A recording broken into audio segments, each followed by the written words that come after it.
반갑습니다. R&D에 대해서 집중적으로 살펴보는 시간을 갖도록 하겠습니다. 많은 아이디어도요, 결국에 성공하는 건 극히 일부다라고 하죠. 그래서 성공적인 사업화를 위해서는 R&D 관리를 잘하는 게 중요한데, 그러려고 하면 R&D 전략, R&D 프로젝트 관리, 이런 부분을 정확히 이해하는 게 중요하다라고 볼 수 있겠습니다.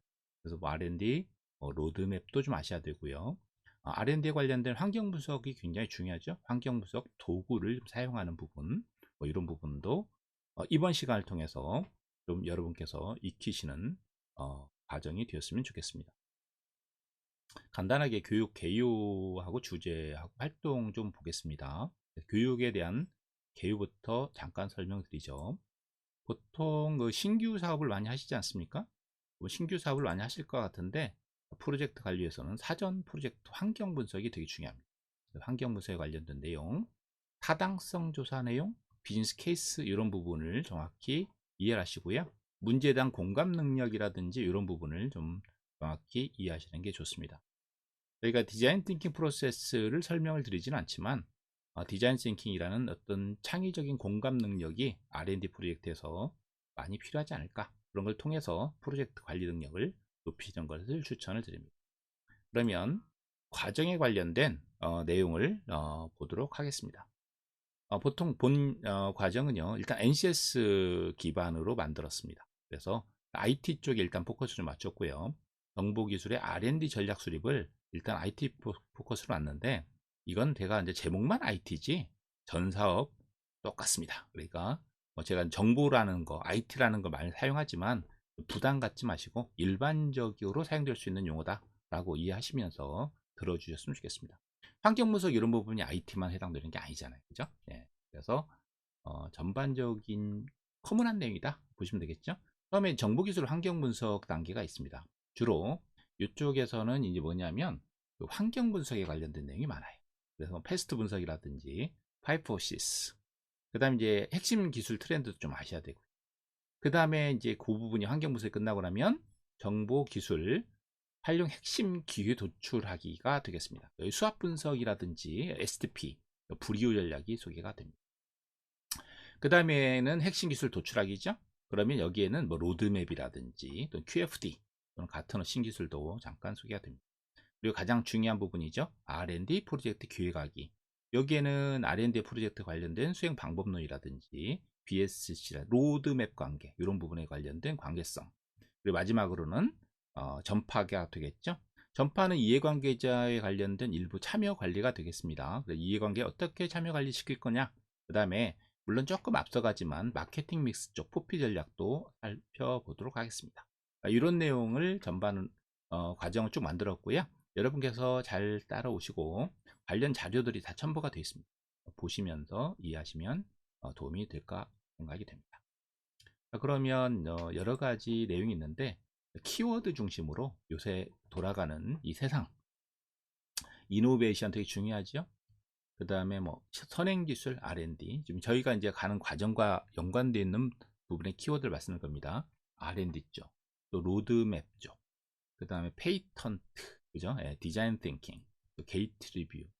네, 그 다음에 오른쪽에 보면 브레인스토밍, 그 다음에 디스트럭티브, 파괴적 제품들, 그 다음에 창조, 그 다음에 역시 유명한 미국 하면 가장 R&D가 잘 되는 곳이 어디예요? 실리콘밸리. 그들의 문화도 좀 아시는 게 좋겠죠. R&D 센터가 일반적인 회사에 많은데 대부분 이제 R&D 프로젝트는 R&D 센터에서 많이 되겠죠.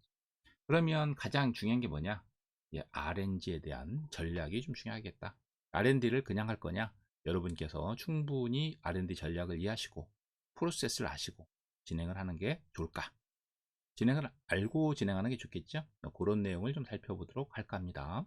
R&D 활동은요, 역시 공감과 문제 정리를 잘하는 게 중요하고요. 지금은 협업이 되게 중요하죠. 협업이 되게 중요합니다. 그다음에 아이디어 도출을 잘 하시는 게 중요합니다. 그리고 용기 있는 실패 이런 부분도 중요한 부분이 되겠죠. 그리고 혁신적 사고가 필요하죠. 이노베이티브 띵킹. 그리고 R&D는요, 머릿속에 있는 것보다는 자꾸 만들어 보셔야 돼요. 그러니까 디자인 띵킹도 단계도 마찬가지고, 요새 이제 프로토를 잘 만들 수 있잖아요. 3D 프린트 나왔으니까. 프로토 자꾸 만들어가지고 테스트해보고, 테스트하면 또 실패되겠죠. 그러면 실패를 계속 반복을 하면서 성공을 할 수 있는 가능성을 높이는 게 R&D에 대한 중심 부분이 아닐까 생각합니다. 그래서 지금은 뭐 R&D는 괴짜들이 이렇게 갑자기 뭐 하나 만드는 것보다는 어떻게 보면 능력 있으신 전문가들의 집단 협업을 통해서 프로세스를 통해서 R&D가 이루어진다. 뭐 결론적으로 그렇게 말씀드릴 수 있을 것 같아요. 그래서 그 R&D에 대한 영역을 잠깐 살펴보면 혁신 경영이라는 부분이 있죠. 혁신 경영이라는 부분이 있고, 그 다음에 비즈니스 분석이라는 부분도 있고요. 그 다음에 프로젝트 관리라는 부분도 있고요. 그 다음 회사에는 운영 관리라는 쪽이 있죠. 보통 어떤 신규 제품을 만들어서 타당성 분석을 한 다음에 프로젝트 관리를 실행을 하고, 그 결과물을 생산이라든지 이런 걸 통해서 운영을 통해서 판매자들한테 고객들한테 넘기게 되는데, R&D 영역은 아마 이 부분 정도가 될 것 같아요. 그래서 혁신 단계 쪽에서 어떤 제품이 나왔을 때 타당성 분석 한번 해보는 게 어때? 선행 R&D. 그 다음에 조금 새로운 제품이지만 계약 관계로 수주 단계, 수주하면서 하는 R&D. 뭐 이런 부분이 있지 않을까 생각합니다. 그리고 나서는 프로젝트 관리를 하시겠죠. 결정된 부분에 대해서는 전통형으로 할 거냐, 또는 뭐 애자일로 진행할 거냐, 뭐 이런 부분에 판단을 하시게 될 겁니다. IT 쪽은 이제 전통형 애자일을 다 사용하실 거고요. 좀 무거운 영역, 뭐 엔지니어라든지 이쪽은 아직도 전통형을 사용할 수밖에 없을 겁니다. 그 다음에 제조 쪽도 전통형을 많이 사용하고 있죠. 제조 같은 경우는 이제 프로젝트 관리 개념보다는 제품 개발 프로세스를 좀 많이 통해서 하는 것 같고, IT 같은 경우 소프트 개발 프로세스를 통해서 많이 하는 것 같아요.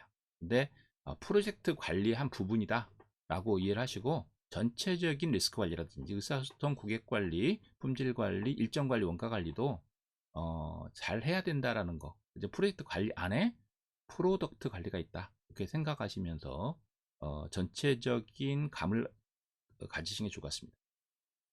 R&D도 프로젝트 관리입니다. 그럼 R&D도 전통형으로 할 거냐, 애자일로 할 거냐, 이런 부분도 이제 판단하시면 되겠는데, 최근에 보면 선행 엔지니어링 쪽은 이제 애자일을 많이 적용하시더라고요. 그 다음에 수주 쪽에 있으신 R&D 쪽은 전통형을 많이 하시는데, 그건 알아서 기업 환경에 맞게 하시면 될 것 같습니다. 혁신 경영, 비즈니스 분석, 이런 부분이 R&D 영역과 많이 겹치고, 특히 요새는 애자일이 많이 좀 보편화되고 있다, 트렌드다라고 볼 수 있을 것 같습니다. 제가 이제 잠시 이제 이런 설명을 드린 이유는, 우리가 전체적으로 우리 R&D를 하더라도 혁신부터 운영까지 큰 그림을 항상 아셔야 돼요. 예를 들면 주가 한번 보시죠.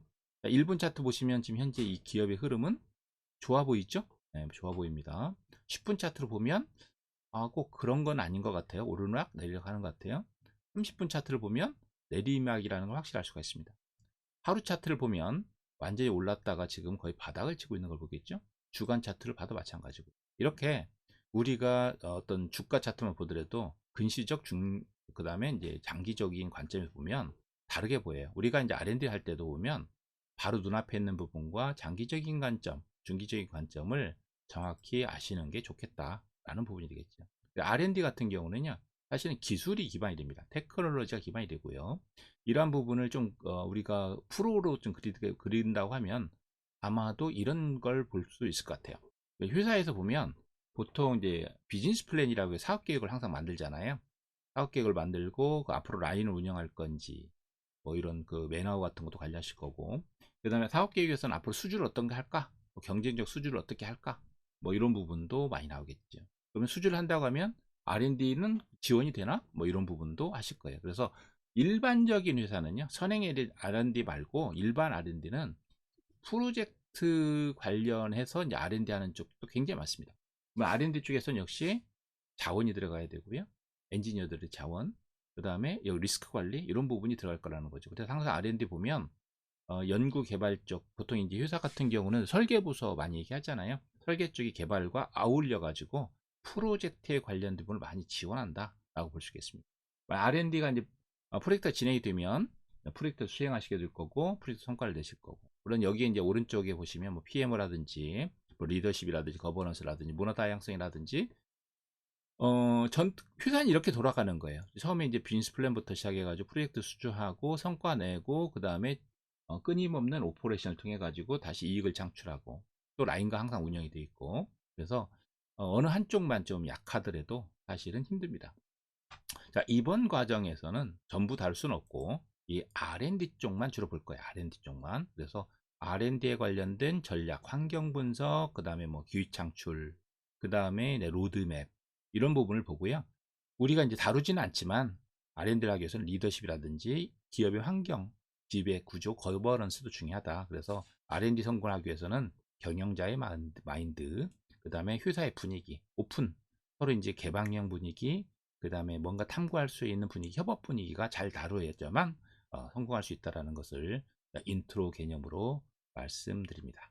R&D 전략 수립, 제가 쭉 이제 인트로만 말씀드렸는데 여러분께서 잘 인식하시고 다음 과정부터 차근차근하게 스텝별로 내용 이해하시면서 R&D의 성공적인 전략 수립을 하시고 성공적인 결과를 거두시기를 기원드립니다. 감사합니다.